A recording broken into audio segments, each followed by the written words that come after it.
क्या आप जानते हैं कि कोका कोला पीने से पहले एक नशीली दवाई थी और इसको बनाने वाला डॉक्टर खुद एक ड्रग एडिक्टिव था। जो आज दुनिया का सबसे फेमस ब्रांड है वो कभी एक एडिक्टिव टॉनिक हुआ करती थी। Welcome to my channel. In this video I will tell you the secrets of Coca Cola. एक अमेरिकन फार्मासिस्ट डॉक्टर जॉन ने इसका पहला फार्मूला तैयार किया। दवा बनाने वाले वो डॉक्टर थे जिन्होंने मॉर्फिन के एडिक्शन से छुटकारा पाने के लिए फार्मूला तैयार किया। पहले कोका कोला में कोकीन यानी कोला लीव्स और कॉफीन यानी कोला नट्स दोनों शामिल होते थे। पहले कोका कोला खास तौर पर एक नशा देती थी जिसमें बहुत कम मिकदार में कोकीन शामिल किए जाते थे 1904 तक।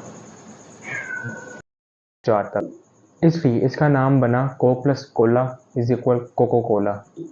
इसके 2 साल बाद ही जॉन की सेहत बिगड़ने लगी और उसका बिजनेस घाटे में जाने लग गया, तो उसने ये फार्मूला $230 का बेच दिया और जो इस ब्रांड की आज कीमत है वो है $90+ बिलियन।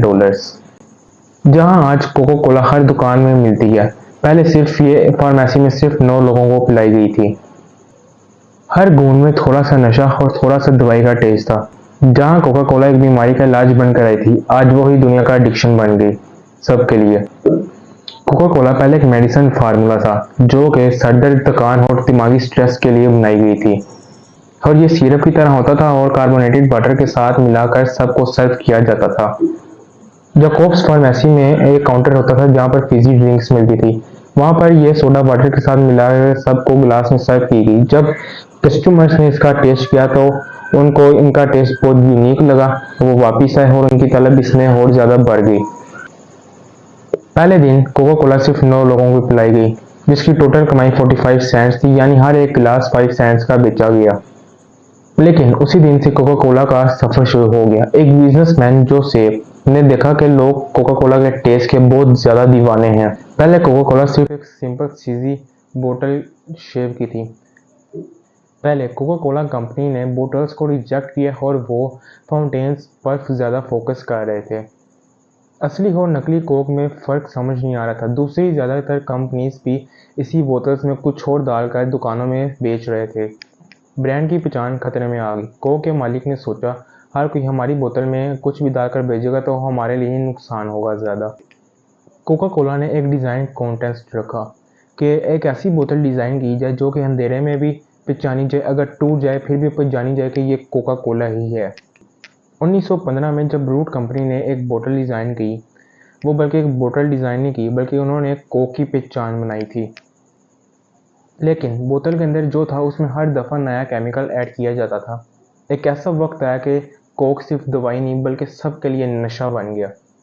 बोतल का डिज़ाइन बीच से स्लिम, ऊपर और नीचे से राउंडेड कर्व्स, बिल्कुल एक औरत के फिगर की जैसी बोतल तैयार की गई जिसे होबल स्कर्ट बोतल भी कहा। जब कोका कोला का नशा लोगों में होने लग गया तो कोका कोला के खिलाफ आवाज़ उठने लग गई।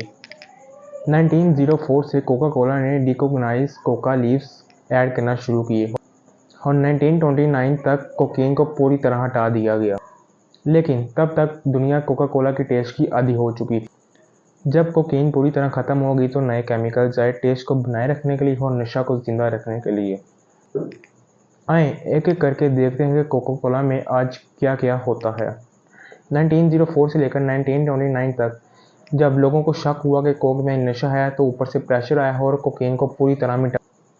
1906 में जब यूएस गवर्नमेंट ने pure food and drug act पास किया तो तब कोकीन का नामो निशान भी ना बचा।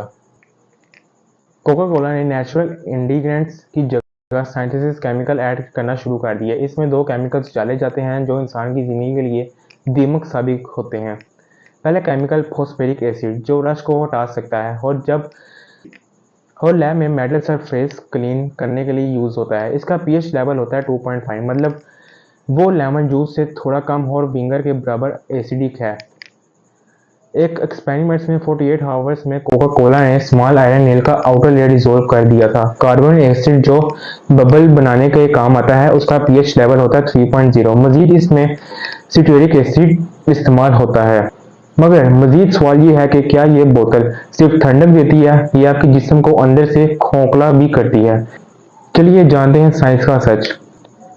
कोक दांतों के इनामाल को कमज़ोर करती है, स्पेशली अगर फ्रीक्वेंटली पिया जाए और ब्रश ना किया जाए। बट 1-2 बोतल सिर्फ आपके दांत फौरन गल नहीं जाते। कंटिन्यूस पीने पर इनमाल आयरन, उसके बाद कैविटीज और उसके बाद टूथ सेंसिटिविटी।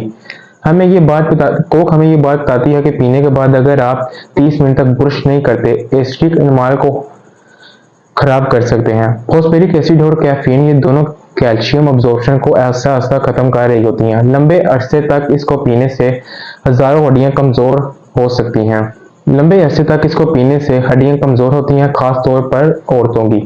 2006 की एक हार्वर्ड स्टडी में बताया गया teenager girls who drank more soda and lower bone density. Coke हड्डी को डायरेक्टली नहीं निकालता मगर कैल्शियम इम्बैलेंस बना सकता है।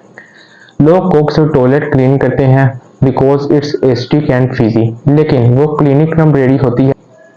लेकिन अगर आप इसे रोज पिए, ब्रश न करें और कैल्शियम डाइट पूरा हो तो दांत, हड्डियां और सेहत दोनों नुकसान में जा सकती हैं। हर चीज का नुकसान तब होता है जब उसका बैलेंस खत्म होता है।